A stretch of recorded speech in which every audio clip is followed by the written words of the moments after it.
시청자 여러분 안녕하십니까? JTB 아침 뉴스입니다. 오늘도 매우 덥겠습니다. 현재 전라북도 전역엔 폭염경보가 내려져 있습니다.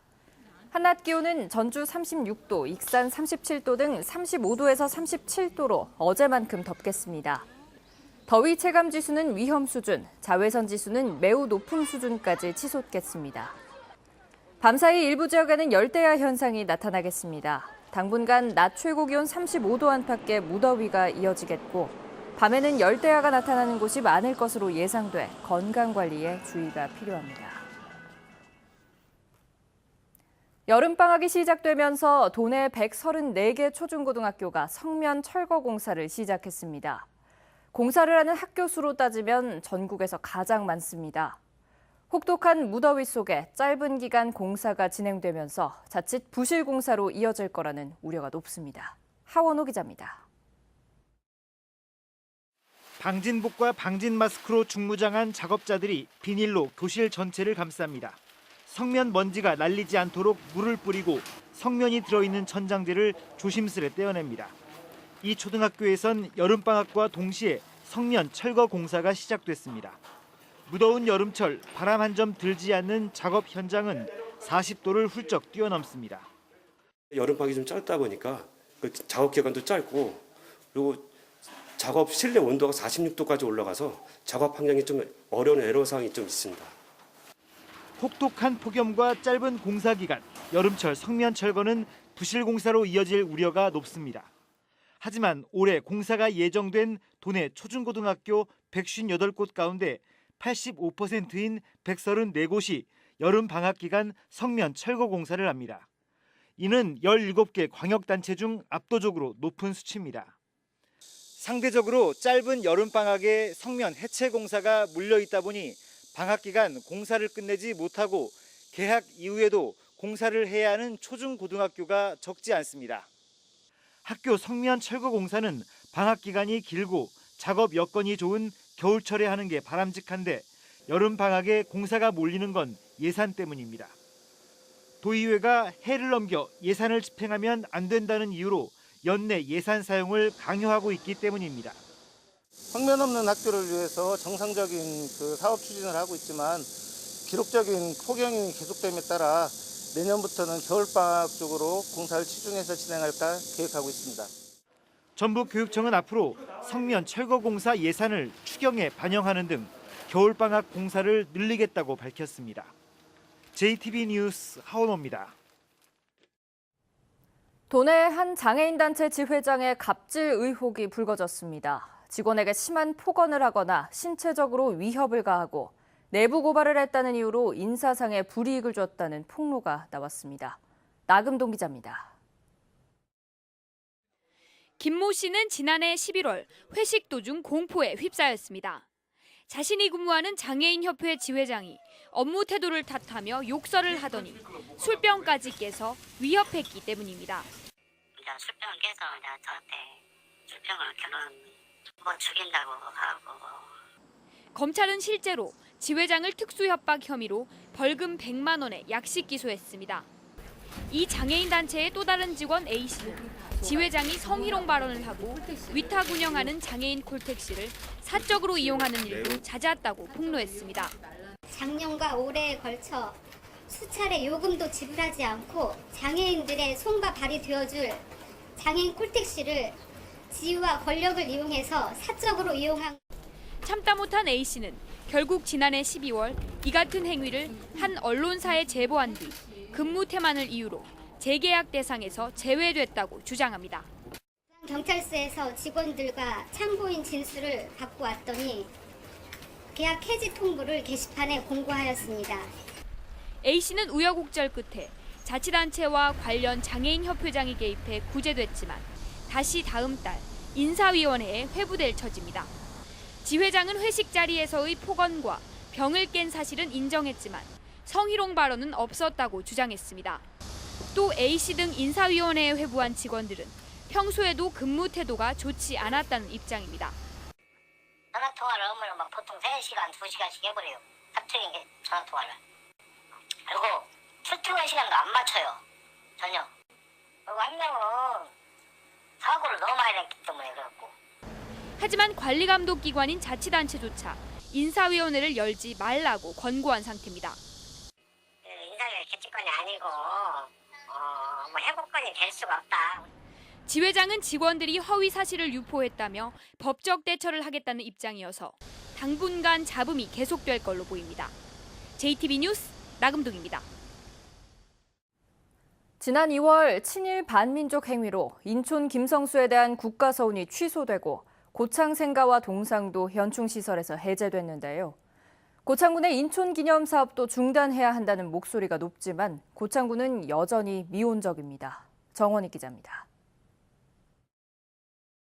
고창에 있는 인촌 김성수의 생가입니다. 지난 2월 인촌에 대한 건국 순장 서운이 취소되면서 현충시설에서 해제됐습니다. 고창 새마을 공원에 있는 인촌의 동상도 마찬가지입니다. 국가서운이 박탈되면서 현충시설의 지위를 잃게 된 것은 이번이 처음 있는 일입니다. 이에 따라 국가보훈처는 현충시설 홍보 사이트에서 관련된 자료들을 삭제하고 시설물 개보수 비용 지원도 중단했습니다. 당연히 해제됐는데 저희가 국비 지원이 안 됩니다. 관련된 인터넷 자료들도 저희가 삭제를 했고요. 문제는 고창군입니다. 고창군은 전라북도 지정 기념물 제39호로 지정된 인촌 생가를 여전히 문화재로 관리하고 있습니다. 김성수의 호를 딴 도로명 주소와 군청 인근에 세워 기념하고 있는 동상도 그대로 유지하고 있습니다. 독립운동 단체들은 이 같은 기념 사업을 중단할 것을 요구하고 있지만 고창군은 아직까지 미온적입니다. 찬반이 분명히 있을 수 있는 부분, 지금 관련 지역 여론 수렴에서 좀 상황을 봐야 한다라는 교회도 관련 내용을 이제 보고를 드렸고. 친일 반민족 행위가 인정되면서 국가 차원에서 서운이 박탈되고 현충 시설이 해제됐는데도 고창군은 미련을 버리지 못하고 있습니다. JTB 뉴스 정원익입니다. 정부가 지방의 재정 분권을 위해 지방세 비율을 높이는 방안을 추진하고 있습니다. 그런데 전북의 3개 시군은 이렇게 하면 오히려 세수입이 줄어든다는 예측 결과가 나왔습니다. 권대성 기자입니다. 현재 국세와 지방세 비율은 8대2입니다. 정부는 이를 7대3, 장기적으로는 6대4까지 조정하겠다고 밝혔습니다. 국세를 줄이고 이를 지방세로 넘기는 방식입니다. 국회 예결위가 국세와 지방세 비율을 7대3으로 조정했을 때를 예측했는데 전라북도가 가장 많은 2,170억 원 늘고 전주시도 884억 원이 증가합니다. 전라북도와 전북 14개 시군 전체적으로는 4,374억 원이 늘어납니다. 하지만 진안과 장수, 임실 등 3곳은 오히려 전체 세수입이 2억에서 8억 원가량 줄어들어 이른바 지방세 증대의 역설 현상이 나타납니다. 국세에서 떼어주는 교부세 의존도가 높은데 국세가 줄면서 교부세는 감소하는 만큼 지방세를 더 걷기가 힘든 형편인 탓입니다. 교부세에 거의 의존하고 있다 그렇게 볼 수가 있죠. 저희 같은 경우는 그 세원이 나올 곳이 없잖아요. 그 교부세를 갖다 그만큼 또 낮추면 상당히 저희 같은 경우는 좀 상당히 재정이 압박이 좀 심하죠. 특히 국회 예결위 예측 결과 전체적으로 늘어난 지방세의 3분의 1을 서울이 가져갑니다. 단순히 지방세 비율만 높이면 도농관 또는 수도권과 비수도권 사이의 격차가 커질 거라는 우려가 확인돼 지방세 배분 기준의 보완이 필요합니다. 그 배분 기준에 대한 가중치를 지금 1대2 대 3으로 되어 있는 거를 우리가 지금 어려운 데는 1대2 대 3대 4로 해가지고 더 많은 가중치를 두게 하고 또 지방 소비세가 인상되면 그 교부세가 줄어들게 돼 있습니다. 그 줄어든 만큼의 교부세를 유지를 해달라는 게 지방재정 분권을 위해 지방세 비율을 높이는 동시에 역효과를 보완하는 제도 마련이 요구됩니다. JTB 뉴스 권대성입니다. 전북대 수건 사업인 약대 유치 가능성이 높아지고 있습니다. 보건복지부가 약대 정원을 늘리기로 결론짓고 교육부에 정원 증원을 신청한 것으로 알려졌는데요. 이럴 경우 대형 거점 국립대 가운데 약대가 없고 인프라가 갖추어진 전북대 약대 신설이 유력할 것으로 전망됩니다. 조창현 기자입니다. 최근 정부는 약학대학을 6년제로 전환하는 내용의 고등교육법 개정안을 통과시켰습니다. 대부분의 대학이 6년제로 전환할 것으로 예상됨에 따라 정원이 다소 늘어날 수 있는 여지가 생겼습니다. 여기에 보건복지부가 유명무실하게 운영되고 있는 약대 계약학과 인원을 폐지하고 신규 정원을 늘리겠다는 내부 방침을 정한 것으로 알려지고 있습니다. 현재 거론되고 있는 인원은 60명으로 교육부에 약대 정원 증원을 요구한 것으로 파악되고 있습니다. 보건복지부랑 이게 인식을 하고 있는 것 같아요. 그래서 흐름은 그쪽으로 가고 있는데 좀 그 내용이 교육부로 넘어갈 때까지는 조용히 있어야 된다고 이렇게 판단하고 있거든요. 이미 약대 유치 추진단을 가동하고 있는 전북대는 올해 안에 신청서 제출이 있을 것으로 보고 별도로 실무진을 구성해 대비하고 있습니다. 현재 10,000명 이상 대형 거점 국립대 가운데 약대가 없는 곳은 전북대가 유일합니다. 따라서 약대 정원이 늘어날 경우 전북대의 약대 신설 가능성은 매우 높아 보입니다. 특히 신약 개발을 위한 연구 약사 중심의 약대 유치를 추진 중인 전북대는 지역 내 농생명 산업과 대학의 연구 인력, 시설을 결합하면 큰 시너지 효과를 낼 수 있다는 장점이 있습니다. 한편 보건사회연구원은 오는 2030년까지 의료 인력 가운데 약사가 10,000여 명 부족할 것으로 전망했습니다. JTB 뉴스 조창현입니다. 호남 최초 한성백제 토성으로 확인된 완주 뱀해산성의 발굴 조사가 재개됐습니다. 이번 조사에선 산성의 크기와 상태를 밝혀내는 데 집중할 계획입니다. 오정현 기자입니다. 완주 봉동읍 뱀해산 해발 123m에 조성된 뱀해산성의 발굴 조사가 다시 시작됐습니다.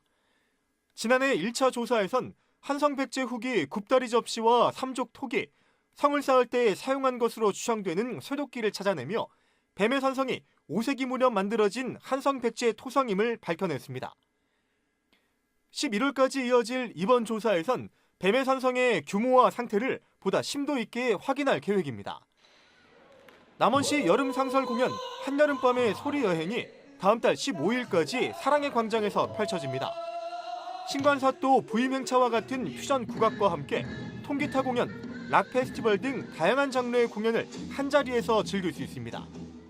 남원에 오셔서 한여름밤의 무더위를 잊게 해줄 수준 높은 공연과 함께 잊지 못할 추억을 듬뿍 담아가시기 바랍니다. 수액을 빨아먹어 나무를 죽게 하고 그을음병도 일으키는 갈색날개 매미충입니다. 최근 고온 현상이 지속되며 급격히 번지고 있는데 피해를 막기 위해 무주군이 긴급 공동방재단을 꾸렸습니다. 1,700여 농가에 약재를 공급하고 마을별 공동방재의 날을 정해 한꺼번에 활동에 나설 계획입니다.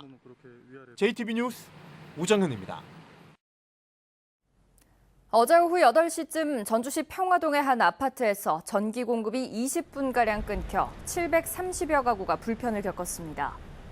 한국전력은 아파트 내부 차단기가 자동으로 내려가 정전이 일어난 것으로 보고 정확한 원인을 조사하고 있습니다. 전북의 미분양 주택이 늘고 있습니다. 국토교통부에 따르면 지난달 기준 전북의 미분양 주택은 2,174가구로 한 달 전에 비해 284가구, 15% 늘었습니다. 다만 지난달 기준 준공 후 미분양 주택은 615가구로 한 달 전에 비해 17가구, 2.7% 줄었습니다. 최근 가야 유적에 대한 발굴 조사 작업이 본격화하고 있지만 관련 기반 시설은 턱없이 미흡하다는 주장이 나왔습니다. 전라도의회 강용구 의원은 5분 발언에서 전국 8개 도 가운데 전라북도와 강원도만 국립문화재연구소가 없어 문화재청이 진행하는 남원과 장수유적 분포조사도 창원에 있는 국립가야문화재연구소에서 진행할 예정이라고 밝혔습니다.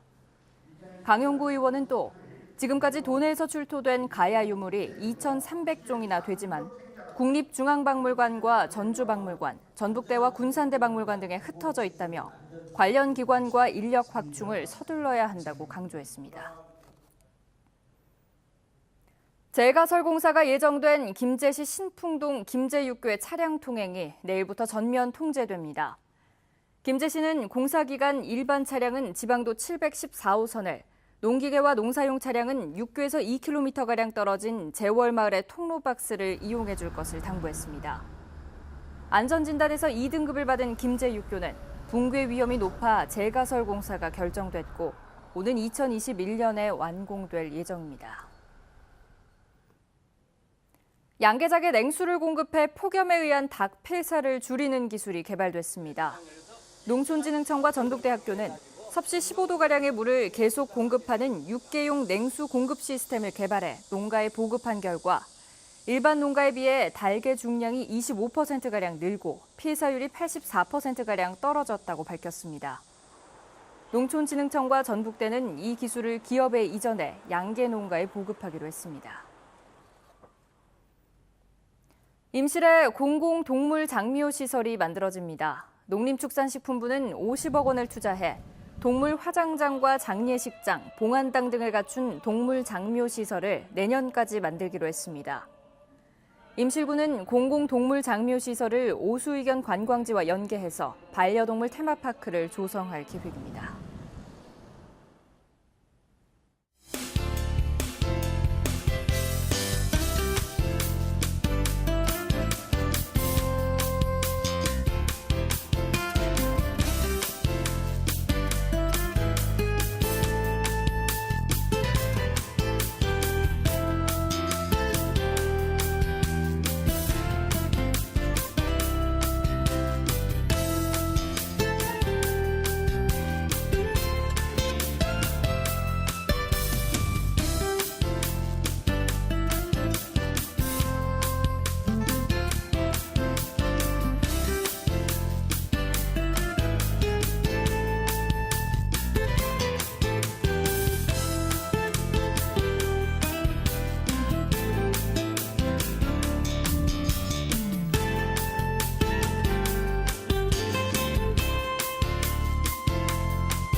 JTBC 아침 뉴스를 마칩니다. 함께해 주신 여러분 고맙습니다.